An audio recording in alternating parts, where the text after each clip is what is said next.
Konnichiwa! My name is Sucheta Rawal and I am the author of Beato Goes to Japan. Today for story time, I'm going to read to you my book, Beato Goes to Japan, that talks about a traveling cat. My cat, Beato, who traveled to Japan. Let's find out what he learned there. Beato Goes to Japan by Sucheta Rawal, illustrations by Alexandra Abaju and Wana Weda. One afternoon, Beato was in a playful mood. He started chasing his older brother Russo around the house for no reason at all. Russo was all grown up and did not enjoy such games anymore. He asked Beato to stop, but Beato continued to jump up and down on the couch, scratching the furniture. When Beato's mommy saw what was going on, she scolded him. "Beato, you need to behave, or you will get a timeout. Do you know how respectful kids in Japan are? They always bow to their parents, teachers, and older siblings." Russo grinned. "You need to send him to Japan." "Japan is called the land of the rising sun," Russo said, "because every new day on earth first starts there." Beato was curious. He wanted to know more. Beato traveled to Tokyo, the capital of Japan. When he arrived in the city, he saw skyscrapers, neon lights, and people everywhere. His head was spinning. "Are you all right?" a girl asked, pulling him out of the street. "I think so. Thank you for saving my life." Beato was shaking. "You're welcome. My name is Kazumi." The girl bowed. "Konnichiwa." That means hello in Japanese. "Hello, Kazumi." Beato bowed. "My name is Beato. Is all of Japan like this?" Kazumi giggled. "Oh no, we are in Tokyo, the largest and busiest city in the world. Let's go someplace quiet." Kazumi took Beato to a garden with lots of pink and white flowers. "I come here when I want to relax. These are cherry blossom flowers, which are called sakura in Japanese. They're the national symbol of Japan." Kazumi offered Beato a flower. "This is the most beautiful garden I've ever seen," thought Beato. "That over there is Mount Fuji-san. It is the tallest mountain in Japan and an active volcano. We say san after our name to show respect," Kazumi informed. "Thank you, Kazumi-san, for being my friend," said Beato. The ground started shaking. Beato was nervous and dug his claws into the ground. "What's happening?" he asked. "Looks like we are having an earthquake, Beato-san." "Don't worry, it will stop in a few seconds," Kazumi assured him. "Since Japan is in the Pacific Ring of Fire, we have a lot of volcanoes, which cause over 1,000 earthquakes every year." "Hey, I've heard about volcanoes before." Beato recalled his last trip to Indonesia, remembering that volcanoes can be dangerous. "Perhaps Fuji-san is angry," Beato said once the shaking stopped. "We Japanese people believe spirits live in all natural beings and places, like in people, plants, animals, stones, rivers, and mountains. Our religion is Shintoism, and it is thousands of years old." Kazumi led Beato to a shrine. "Fold your hands and say a prayer for your safe travels." They went to see the statue of Buddha in the city of Nara. "Buddha taught us to be good to others so good things may happen to us." Beato grinned. "Hey, I'm a pretty good cat." "I just saw something. It was a very small man." Beato was shocked. "That was probably a tanuki, a Japanese raccoon dog. They like to play tricks by dressing like humans. Let's see if we can go find him. Kazumi was thrilled. Just then, a group of school kids asked Beato if they could take a photo with him. Sure, Beato obliged. I wonder if what my mom said about Japanese children is right. He wanted to find out and asked if he could visit their school. Of course, said one of the boys. We would love for you to visit our classroom. The next day, Beato noticed that all kids arrived at school right on time. Not a single student was late. At the beginning of class, everyone bowed to the teacher, who bowed in return. Then the students bowed even lower to show respect to the teacher. Beato was amazed. He had never seen anything like this before. We Japanese kids love school. We also help clean up at the end of the day, Kazumi told Beato. The teacher asked Beato to join a calligraphy class. In Japanese, we can write 3 different ways. Beato dipped his brush in ink and scribbled lines and circles, copying the kids. Look, Beato-san, Kazumi said. They wrote your name. Beato was excited to see his name in Japanese.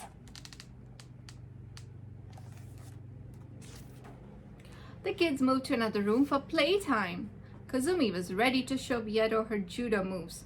Watch out, Beato-san, she called. Don't hurt me. Beato was afraid Kazumi might punch him. Oh, I'm just practicing judo. It's a Japanese martial art. Have you seen it at the Olympic Games? Yeah, I've seen boys and girls fight wearing white clothes. I always wondered what they were doing, Beato replied. Sumo is an ancient form of wrestling and our national sport. Let's go watch.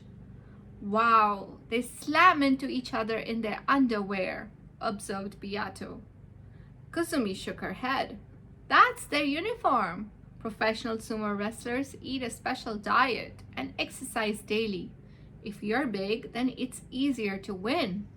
You must be very disciplined to be a good sumo wrestler. Beato couldn't stop laughing, so one of the wrestlers decided to teach him a lesson. Beato was getting hungry. Kazumi, how about we eat dinner before our next stop? Yes, of course. Let's get you a bento box, but you must learn to sit and eat. She pointed to the trays in the cafeteria. Japanese people eat lots of rice, fish, and vegetables. Our diet is very healthy, which is why many Japanese people live to be over 100 years old. Sushi! Yum! Beato loved raw fish. Now I have a special treat for you. Kazumi led Beato to a colorful sweet shop. She handed him a soft pink ball to eat. Here, try this. Mochi is a Japanese rice cake, which is traditionally eaten on New Year's and on Children's Day. This one is stuffed with strawberry ice cream. Beato was getting full. It's yummy, but I think I've had too much rice already. Kazumi laughed. Rice is an important part of our diet and we value every grain. You should never waste rice. I will remember that, Beato replied as he munched on his mochi. Next, they arrived in Hokkaido to see snow monkeys. The Japanese macaw or snow monkey likes to play in natural hot springs to keep warm in the winter, Kazumi explained. They are so furry and cute, Beato said. Just then, Beato heard a sound in the background. Ha-ha! Croak! Ha-ha! Is that a bird? Beato asked. Kazumi heard it too. Yes, that is a Ural owl. It eats birds, frogs, insects, and rats. Look over there. She pointed to a hollow tree trunk. An old man dressed in all white clothes was walking toward them. He was carrying a stick. Beato was terrified. Don't worry, he's a Yamabushi. or a holy person from the mountain. Many people believe the mountains give him special powers, said Kazumi. We should all try to spend more time in nature. They decided to take a break at a Japanese tea house in Kyoto. A beautiful young girl wearing a gown began to sing and dance for Beato. She is a geisha, a traditional Japanese performer. She had to practice origami, music, dance, and poetry for years to be this good, Kazumi informed. Look, she's wearing a kimono just like me. The geisha made an origami paper crane and offered it to Beato. Kazumi was getting homesick. Let me take you to my hometown, the island of Okinawa. Do you know we have over 6,000 islands in Japan? On the way, they went snorkeling in the Pacific Ocean and saw manta rays, clownfish, sea turtles, angelfish, and even a few hammerhead sharks. Do Japanese kids like to read? Beato asked. Yes, we love manga and comic books. In fact, my favorite comic is Doraemon. It is about a robotic cat who travels back in time to help a kid. Sort of like me, Beato and Kazumi chuckled. It was getting late, so Kazumi and Beato headed to a capsule hotel for a nap. In Japanese culture, we are mindful of our surroundings. We don't like to clutter our rooms with too many toys or things, said Kazumi. Neat! This is the coziest hotel room I've ever seen, thought Beato. You know, we love cats here in Japan, said Kazumi. I have seen statues of cats waving their paws in the shops, Beato noticed. Those are beckoning or lucky cats, Kazumi told Beato. The right paw invites money and good fortune, and the left paw welcomes friendly people. Beato was amused and raised both his paws for fun. We also love animation and robots, Kazumi continued. There are millions of robots in Japan. These are machines that walk, talk, sing, and dance just like us. That is so cool, Beato exclaimed. Beato, I want to remember our time together. Let's take some pictures, Kazumi said. They went into a photo booth and took lots of photos, making funny faces. You are so cute! In Japanese, we call cute things kawaii, Kazumi said. Beato was sad to leave. Kazumi, I had so much fun learning about Japan from you. Beato-san, you have taught me to be open-minded and learn more about the world. In Japan, we call the teacher sensei. Anyone who is older than us has lived longer and can teach us something, Kazumi replied. Like my big brother Russo. I will make sure to listen to him from now on, Beato said. He gave Kazumi a good hug goodbye and rushed aboard his airplane home. The end. I hope you enjoyed Storytime. Beato Goes to Japan with me, author Sucheta Rawal.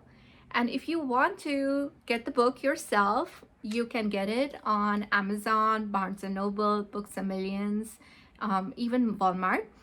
And there are other books in the series that you can get of all the places that Beato has been to, which are Greenland, Israel, Indonesia, Japan, and Brazil. So check out where all Beato has been. You can also check out his Instagram page and his pictures from his travels. So for that, you just go to beatogoes2.com, his website. Thank you so much for joining me. Arigato gozaimashita.